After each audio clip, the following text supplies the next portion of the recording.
அன்பான மக்களே வணக்கம். இந்த பதிவு உழைக்கும் பாட்டாளி மக்களுக்கான பதிவு மாத்திரம். அதாவது கஷ்டப்பட்டு உழைக்கின்ற, தனது கஷ்டப்பட்டு உழைப்பிலே வாழ்கின்ற தொழிலாளர் மக்களுக்கு மாத்திரமே ஆனது. மற்றவர்களை பற்றி நாம் பெரிதும் அலட்டிக்கொள்ளவில்லை. அவர்களுக்கான பதிவும் இது இல்லை. அன்பான மலையக பாட்டாளி மக்களே, தொழிலாளர் மக்களே, எதிர்வரும் 21ஆம் தேதி அரசுக்கு எதிரான எதிர்ப்பு போராட்டம் ஒன்றை நடத்துவதற்காக அரசை தவிர்ந்த ஏனைய எதிர்க்கட்சிகள் இப்பொழுது தயார்படுத்துவதாக அறிகிறோம். இந்த போராட்டம் நமக்கானதல்ல.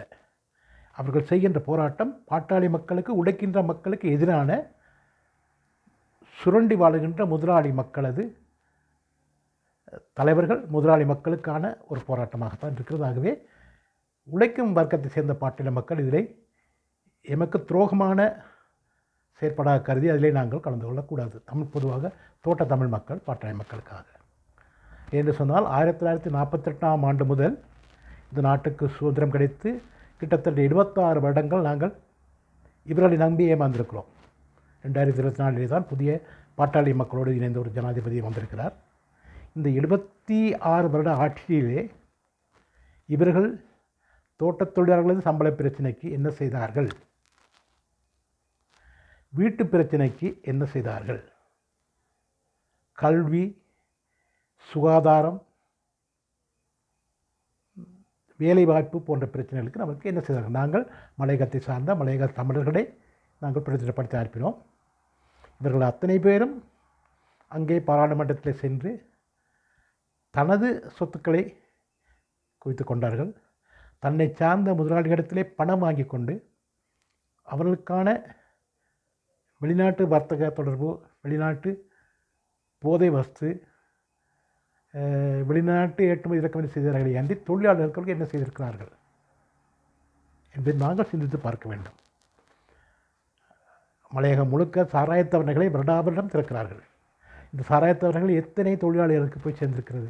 நமக்கு சாராயத்தவர்களை தேவையில்லை, நம்ம சமூகத்துக்கு தேவை இருந்தாலும் அவரோடு இணைந்து அவர்களுக்கு பணம் கொடுக்கின்ற அந்த முதலாளிமார்களுக்குத்தான் மீண்டும் மீண்டும் முதல் தேடுவதற்காக அதை விற்றிருக்கிறார்கள். வர்த்தக உரிமங்கள் பெற்றுக் கொடுத்திருக்கிறார்கள். கடைகள், வீடுகள்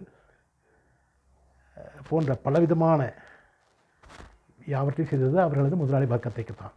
இப்பொழுது தொழிலாளர் அரசாங்கம் வந்திருக்கிறது. இதனால் முதலாளிமார்களுக்கு அங்கே கள்ள வியாபாரம் செய்ய முடியவில்லை, உழைக்க முடியவில்லை. அதனால்தான் இந்த அரசாங்கத்தை அவர்கள் வெறுக்கிறார்கள். பொதுவாக தொழிலாளிகள் மக்கள் சார்ந்த தொழிலாக இருக்கின்றதால் அண்மையை நாங்கள் கண்டோம். இந்த அரசாங்கம் வந்த பின்னால் போதை வஸ்து தோட்டங்கள் தோறும், நகரங்கள் தோறும் இளைஞர்களை நாசமாக்கிய அந்த போதை வஸ்தை இந்த நாட்டுக்கு கொண்டு வந்தவர்கள் யார்?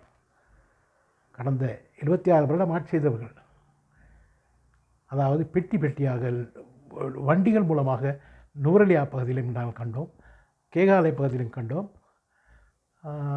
காலி மாத்திர பகுதி கண்டோம். இது யாவும் யார் போய் சொல்லி இளைஞர்களை அழிக்க வேண்டும், இளைஞர்களை சிந்தனையை தூண்டுகின்ற சக்திகளை அளித்தவரை மடுங்கடிக்க வேண்டும் என்ற நோக்கிலே தான் இந்த யாவும் நாடு முழுவதும் பரவப்பட்டன.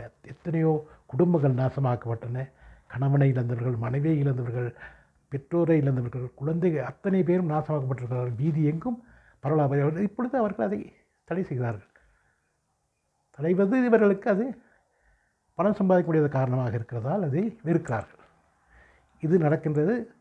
முதலாளிமார்களுக்கு சார்பான, உலகாலமும் முதலாளிமார்களுக்கு சார்பாக ஆண்ட ஆட்சியாளர்கள் இப்பொழுது தொழிலாளர் வர்க்கம் முன்னேறுவது, இவர்களது கள்ள கபட நாடகம் அம்பலப்படுத்துவதை விரும்பாதுதான் அவர்கள் செய்வதற்காக தயாராக. ஆகவே நமக்கு தொழிலாளர் மக்களுக்கு இப்பொழுது நன்மை கிடைக்கிறது. ஒன்றும் சம்பளம் கூடுவதை விட இருக்கின்ற சம்பளத்தை வைத்துக்கொண்டு நிம்மதியாக வாழ்வதற்கான சூழல் உருவாக்கப்பட்டிருக்கிறது என்பதை நாங்கள் மறந்துவிடக்கூடாது.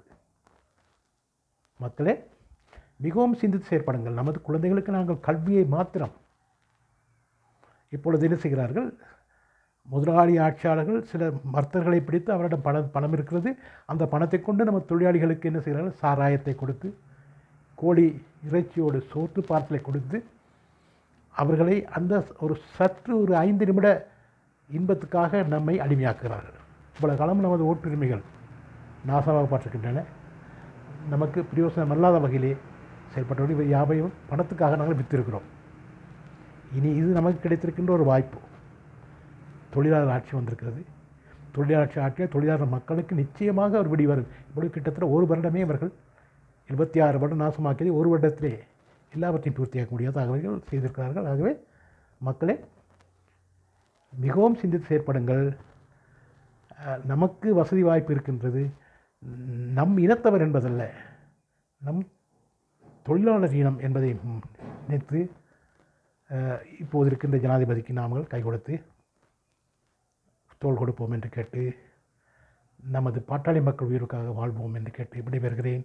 இது ஒரு சிந்தனை தூண்டல். நன்றி, வணக்கம்.